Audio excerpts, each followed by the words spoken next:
This is the first time I've been on stage since I stopped working as an actor professionally and became co-founder and image director of the Dundas luxury fashion brand. I was 3 years old when I appeared in my first play. I've been an actor my whole life. I probably know more about how to emotionally connect with an audience on stage than I do about running an emerging fashion brand. The people I look up to the most in fashion and who I spend most of my time working with and challenging are my peers and mentors who have been in the industry for at least 20 years. I have been in fashion for less than 2. And despite the lack of colleagues with such little experience, I've never felt professionally lonely in fashion. As an actor, I needed to be able to walk in the shoes of others and to feel their concerns. Okay, yeah, great. Fashion, is this on? Fashion is Fashion is exactly the same. And although I don't come to the industry with the bruises or lessons learned by a veteran, I bring an understanding of personal connections and a naiveness that I've tried to use as a positive instead of a negative. It's like being in a new relationship, but for the first time, and not bringing to the experience the scars of an old relationship. When I met Peter Dundas, my personal and my professional life changed. We are partners in business and in life. However, I did not get into fashion just because I was lucky enough to meet Peter, but because I believed in him, in what we were doing, and I felt like it was time for newness. The desire to create the business originated not from the experience of working in fashion, but rather from within. Yes, we are selling glamorous clothes and accessories, but more than that, we are allowing women to express their confidence. I am more interested in the power that fashion has to connect audiences on an emotional level. I'm a very visual person. I developed this in my childhood. I grew up in Chicago in a big Greek family, which meant they wanted me to do whatever I wanted to do, as long as I was better at whatever that was than anybody else. So I learned to speak loud enough with my voice so it wouldn't be ignored, and I learned to speak with my hands. I thought this was normal and good because we all spoke like this in my house. However, I was always a bit of an outcast when I was in school. Maybe it's because I couldn't operate in a system that was based on fixed ideas of what it was young people needed to learn. I grew up in a family of entrepreneurs and philanthropists, and from a very young age, I remember we used to sit around the dinner table and discuss different ideas of businesses in ways to help people in need. This became a way of being, just exchanging ideas and learning about these different initiatives. To this day, we have helped my parents, we continue such work and have helped my parents start different foundations, such as the Hippocratic Cancer Research Foundation with the Northwestern Hospital. My mother, Eleni, she used to drag us to all of these events the children were not allowed to, but she treated us like adults, and she took us everywhere. So you can imagine, I was eager to get out of school and go out into the real world. So I piled on classes, I took summer school, and I graduated early.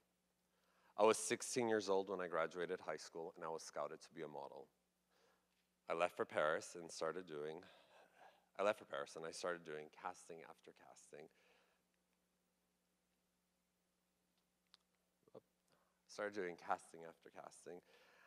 I knew I was using modeling as an experience to travel, to meet new people, to learn, to find out who I really was.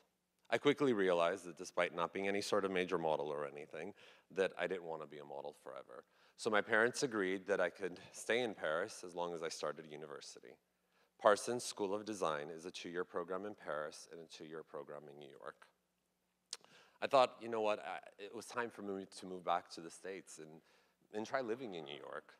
So I moved to New York and I continued my studies. But I still felt like something was missing. I wasn't motivated by being in school. So I signed up for night acting classes. I booked my first film. And I started going to different auditions. Okay. Obviously, school took a back seat. I remember me finishing school and it being graduation, and me not feeling the need to go to the ceremony because I was invited to the Cannes Film Festival. So I had already mentally checked out from that phase in my life, and I really didn't understand why I had to go celebrate something that I had already moved on from. I needed to go out and have more life experience. I needed to go meet people and build my relationships. So during graduation, I was in Cannes, and I sent my diploma to my parents. Okay.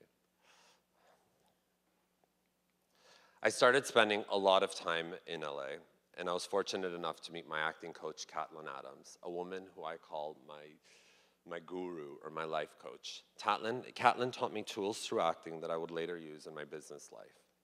Caitlin taught me being an actor is being an observer, studying human behavior, living in the question, knowing why people do the things they do and say the things they say.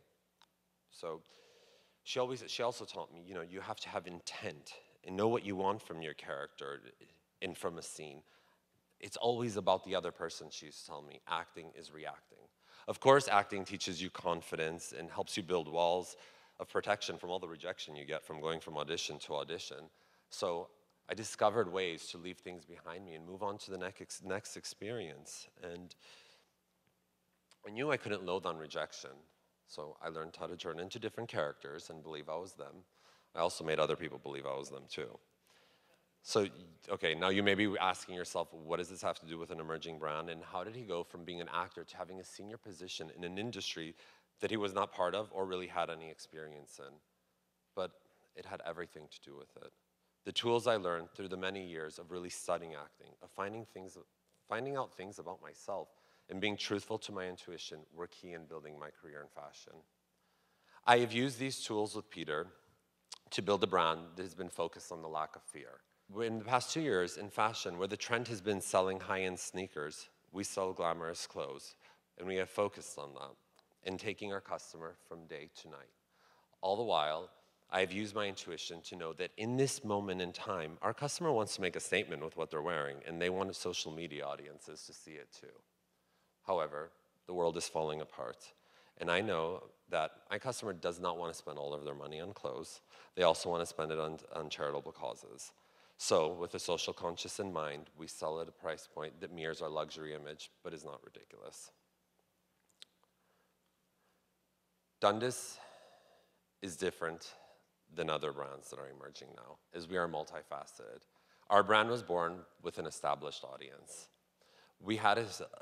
Immediately, we had a consumer following that was loyal to the brand. We didn't have to go out and captivate an audience, as we had that from the start. We had this from the start based on Peter's history of being a creative director.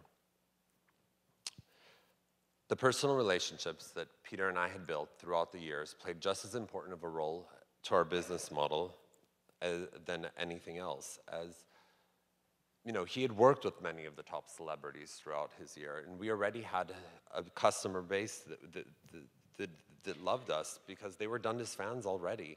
So our company, what we did is we focused on the customer and the woman and her needs and what she wanted throughout the year for her closet. Even the phrase becoming a Dundas girl or a Dundas woman has become part of our brand DNA. Our brand is open-minded. Traditional fashion houses build their wholesale first and then open up stores in the later years. We went with what we call a traveling flagship 5 months in, as we wanted to reach our customer directly. Yes, we opened up to some wholesalers because we wanted to increase our numbers, but in parallel, we had our traveling flagship, and this way we were reaching our customers as quickly as possible. But at the same time, we wanted it all, because that's the millennial mentality, right?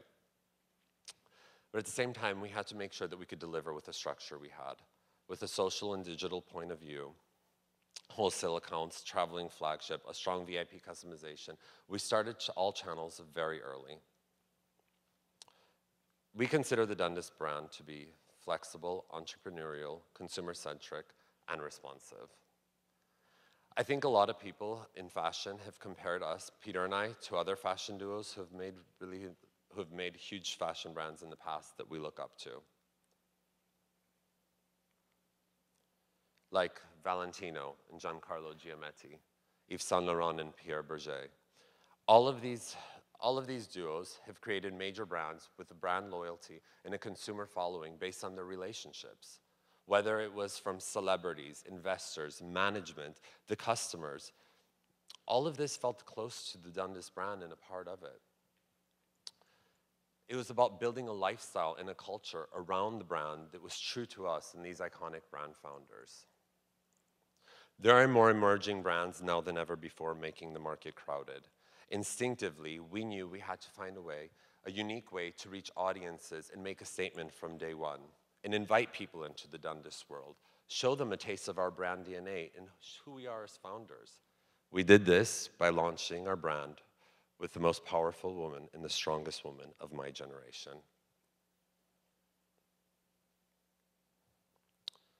This moment at the Grammys not only allowed us to honor Beyoncé's talent and celebrate her becoming a mother, but it allowed us to reach audiences that no catwalk show could rival. Launching on Instagram with Beyoncé not only made us different, it made us relevant to a modern audience who wanted to connect with a fashion brand. The best location for us to launch our brand was not in Paris or Milan or New York, it was on social media. It's been with a long-term vision of us wanting to work with strong women that this Beyoncé moment happened organically. The ethics of how we approach our relationships have been key to our business model as the strong designs created by Peter.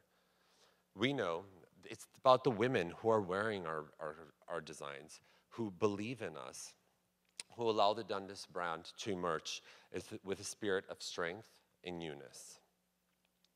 The ethics of how we approach our relationships have been as key to our business model as the strong designs. We know that we are not short-termists, so we have to nurture, in order to grow, we have to nurture all of our relationships, whether it's from our CEO, our teams, the talent that works for us, our clients. We have to be good to them. Even the business relationship between Peter and myself. I support our business with my personal and my professional networks. Yes, most of our clients are indeed our friends, but I use my connections with my peers and my friends, not only for their professional support, but because their feelings and their thoughts about what we're doing, they actually matter to us. Peter and I spent a lot of time reflecting how we wanted our brand to fit in our lifestyle. So we decided to build a brand that was not built on trends, but was built on classic fashion. Our mentality is a good dress is a good dress. You should be able to take it out of your closet at any year and wear it whenever you want to. We also decided, to not go into season. So we call our collections D1, D2, D3, D4, D5. We're on collection D9 now. In a year and a half, that's pretty good. Traditional fashion, the way we're different is, unlike traditional fashion houses, that do very large collections. We do smaller collections. And we take out several drops throughout the year, where we're constantly feeding our customer a luxury product at a good price point. I mean, times have changed with social media, and people are constantly feeling the need to change their wardrobe. But they also want to know that, they can keep that product for a long time.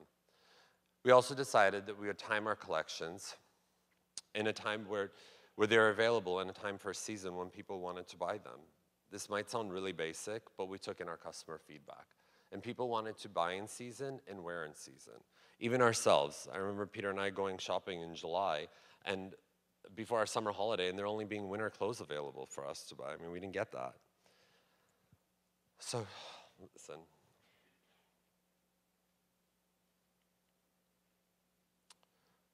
There's one thing everybody should know about a startup and building an emerging brand, is that it takes a lot of work.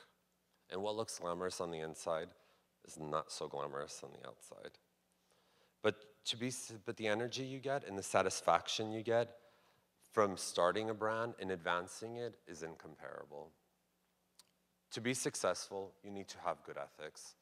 People forget that being good to work with on a human level is just as important as how good your product looks and feels. In a world where a lot of people think some things are impossible, you need to stay positive, and you need to always have a sense of possibility. Thank you.